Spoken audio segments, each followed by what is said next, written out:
Hello friends, इस समय हम संभल में हैं और देखेंगे आप ये कल्की मंदिर है जो संभल का काफ़ी पौराणिक ऐतिहासिक मंदिर है। कल्की, ये लगा प्राचीन कल्की विष्णु मंदिर, कल्की नगरी संभल। देखेंगे आप यहाँ से लेके वहाँ तक मंदिर की सभी जितनी भी दीवारें हैं सब पे विष्णु जी के अवतारों के फोटो हैं जो चित्र बनाए गए हैं। बहुत ही अद्भुत है। चलते हैं मंदिर के अंदर।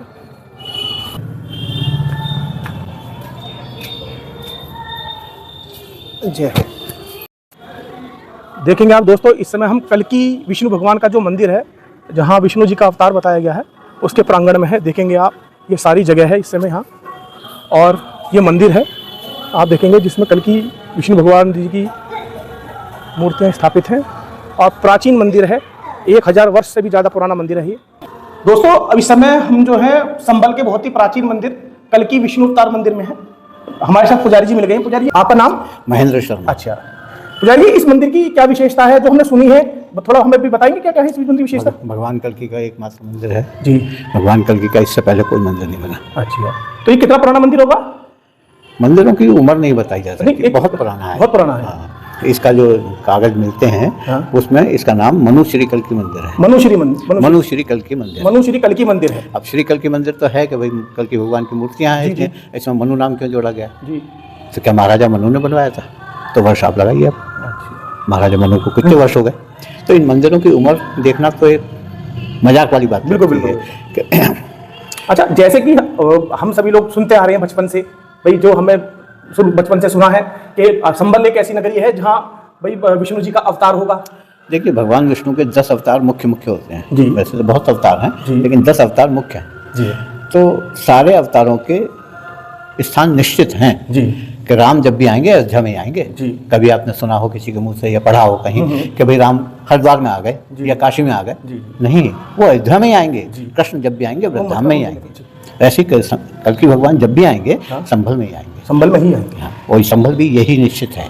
जी। उस संभल की जो पहचान बताई गई है वो पहचान, सारी पहचानें पूरी करता है ये संभल। जी। यहाँ तक कि इसकी भूगोलिक स्थिति भी वर्णन की गई है कि इस टाइप का बना हुआ होना चाहिए संभल, तब माना जाएगा भगवान के। जी जी। आप इतना बड़ा देश है, कहीं भी 4, 5, 6 संभल बना लीजिए। जी जी। तो क्या वो सारे संभल हो जाएंगे? नहीं नहीं, वो पौराणिक जो रहेगा वो पौराणिक ही रहेगा। उसकी जो भौगोलिक स्थिति है वो इस संभल से मेल खाती है। ठीक। अच्छा, दूसरी बात ये, भगवान कल्की जब भी आएंगे कलयुग में ही आएंगे। ऐसा नहीं कि कभी सतयुग में आ जाएंगे, कभी त्रेता में आ जाएंगे। 4 युग हैं, चारों युगों के अवतार अलग अलग हैं। तो त्रेता युग में राम आते हैं जी। त्रेता युग में कभी कोई और अवतार नहीं आएगा, राम ही आएंगे। और द्वापर में कृष्ण आते हैं, कलयुग में भगवान कल्की आते हैं। ये जगह निश्चित है। आप देखेंगे मंदिर के जो ये ऊपर की छत के हिस्से में काफी सारी जो है चित्र बने हुए हैं।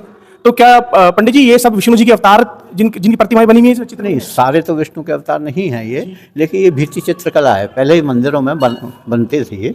और ये पुरानी बनी हुई है और ये पुरातत्व विभाग से रजिस्टर्ड मंदिर है पुराना होने के कारण। और हमसे ही कहा गया है कि ये पुरातत्व विभाग ही इसको पुनर्जीवित करेगा। हम इसे पुताई नहीं, इसे हम पुरातत्व विभाग से, हाँ, वहीं से होगा। तो पुरातत्व विभाग ने जितनी भी ये ऐतिहासिक इमारतें हैं पुराने हैं उन सबका एक नंबर लगा रखा है अपने कागजों में कि भाई इसके बाद ये करेंगे, इसके बाद ये करेंगे। इसका भी नंबर उन्होंने लगा रखा है, वो कब नंबर आएगा ये पता नहीं, वो सरकारी बातें हैं। हाँ। तो साथियों, इस समय जिस प्रतिमाओं के दर्शन आप कर रहे हैं, हम आपको करा रहे हैं, यह बहुत पौराणिक और विश्वसनीय मंदिर है कल्की भगवान, जो कल्की विष्णु भगवान मंदिर है। ये बहुत ही ऐतिहासिक है, कई हजारों वर्ष पुराना है। तो आप सभी लोग हमारे चैनल के माध्यम से संभल के कल्की जो विष्णु भगवान मंदिर के दर्शन करिए और हमारे वीडियो को देखते रहिए। स्कंद पुराण के एक हिस्से का नाम है भूमि वाराह खंड। भूमि वाराह खंड में संभल के बारे में लिखा गया है। उसमें कहते हैं कि जिस संभल में भगवान का अवतार होगा वह संभल, उसमें तो संस्कृत में श्लोक है, तो संस्कृत में तो लिखा है गंगा रसम क्षेत्रम वयोजनत है। तो उसका हिंदी रूपांतर बता रहा हूँ आपको कि जो संभल गंगा और रामगंगा के बीच में होगा। अब अगर देखें तो इधर से दक्षिण दिशा में जाएं तो 36 किलोमीटर पर भागीरथी गंगा है जी।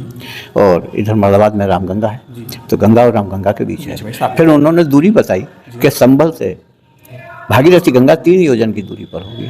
3 योजन? हाँ।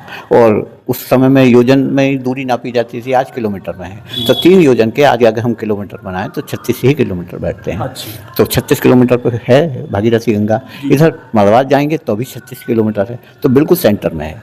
फिर अगला शब्द उनका यह है कि उस संबल का विस्तार भी 36 किलोमीटर का होगा, अर्थात 3 योजन का होगा। उन्होंने 3 योजन लिखा है, वो किलोमीटर मैं बोल रहा हूँ।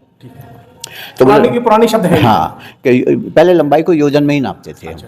तो योजन के बाद फिर कोस आए, मील आए, अब किलोमीटर चल पड़े हैं। तो सिर्फ बोलने की भाषा में फ़र्क है, दूरी में कोई फ़र्क नहीं है। तो वो 36 किलोमीटर में संबल बसा हुआ होगा। वह संबल त्रिकोणात्मक बसा हुआ होगा। त्रिकोण में तो कोई शहर ही नहीं होता। हाँ। लेकिन ये संबल त्रिकोण में है। हाँ, इसका नक्शा आप देखेंगे तो आज भी ये त्रिकोण में ही बसा हुआ है। और तीनों कोनों पे भगवान शिव के मंदिर होंगे। पूर्व के कोने पर चंद्रेश्वर महादेव होंगे, इधर गोपालेश्वर महादेव होंगे, इधर भुवनेश्वर महादेव होंगे, संबलेश्वर महादेव होंगे। तो ये तीनों कोनों पे आज भी वो मंदिर मौजूद हैं। वो उनकी हालत ज़्यादा बढ़िया नहीं है, जीर्ण अवस्था में है, लेकिन अभी तक हैं। तो ये प्रमाण मिलते हैं। फिर ये है कि त्रिकोण में है, तो त्रिकोण तो अनेक प्रकार के बनते हैं। ट्रायंगल आप किसी भी तरह से बना लीजिए, अनेक प्रकार के। तो वो कहते नहीं, जो त्रिकोण लक्ष्मी यंत्र में पाया जाता है, उस त्रिकोण में संबल होगा, तब माना जाएगा भगवान की जन्मभूमि है। तो ये संबल उसी त्रिकोण में जो लक्ष्मी यंत्र को में पाया जाता है। हाँ, तो उसी त्रिकोण में बसा हुआ है। तो ये सारी बातें अपने आप में प्रमाणित करती हैं कि इसी संबल में। फिर ये सभी बातों का कुछ ना कुछ रीजन है, पौराणिक रीजन है। बिल्कुल है। फिर इसी संबल में ये मंदिर बना, कल्की मंदिर, और कहीं क्यों नहीं बना। अब हजारों वर्ष पहले इस मंदिर का निर्माण हुआ। इसके जीर्णोद्धार तो करीब हुए। सबसे अंतिम जीर्णोद्धार मेरी जानकारी के अनुसार अहिल्याबाई के खानदान के द्वारा करवाया गया था, जो इंदौर की रानी थी।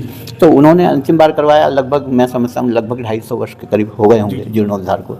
तो जीर्णोद्धार तो हुए हैं इनके, लेकिन बना हुआ तो अति प्राचीन है। संबल का एक नक्शा मिलता है, जैसा उस पर लिखा गया है, वो लगभग 1000 वर्ष पुराना है। अब वो 1000 वर्ष पुराने नक्शे में इस मंदिर का नाम मनु श्री कल्की मंदिर लिखा है, जैसा मैंने आपको बताया। और हमने मनु शब्द हटा दिया, क्योंकि हम हर व्यक्ति को अगर मनु शब्द का जवाब देते रहें तो कैसे जवाब दें, समझाना बहुत मुश्किल होता है। तो इसलिए हमने मनु शब्द हटा के प्राचीन लिख दिया है, बाकी सब एज इट इज है। तो ये संबल वही संबल है जहाँ भगवान कल्की का जन्म होना है। अब बात रह जाती है कि कब होना है। तो ये थोड़ा सा लंबा विषय है, कभी फुर्सत में बैठिए वो भी बताओ। ठीक है, धन्यवाद पंडित जी, आपका बहुत बहुत धन्यवाद हमें समय देने के लिए।